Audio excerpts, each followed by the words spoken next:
చేస్తున్నట్లుగా ఈ విషయాన్ని గుర్తుపెట్టుకోవాలి. ప్రజల దగ్గరికి యోగస్వామ్యాలకు అవసరం లేదు, వాళ్ళ కష్టాలు వస్తే నీకు అవసరం లేదు. నీకు కావాల్సిందంత కూడా రాజకీయం కావాలి.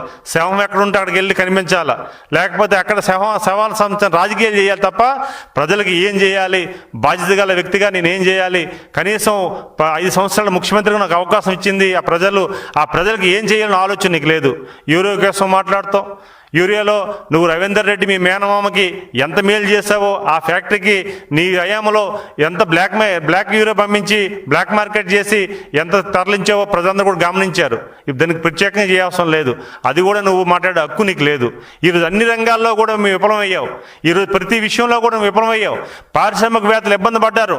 నిన్ననే నేను ఇక్కడ అనంతపురంలో కియా మోటార్కి వెళ్తే ఆ కియా మోటార్ని చూసి ఒకసారి సెల్యూట్ చేసి చంద్రబాబు నాయుడు గారికి, నేనే కాదు అక్కడ పనిచేస్తున్న వాళ్ళని అడిగాను, అయ్యా మేము రాయలసీమలో మా కరువు రాయలసీమలో చూస్తే ఆ రోజు మాకు ఇబ్బంది కలిగే పరిస్థితి, ఈరోజు మేము హ్యాపీగా ఉన్నాం.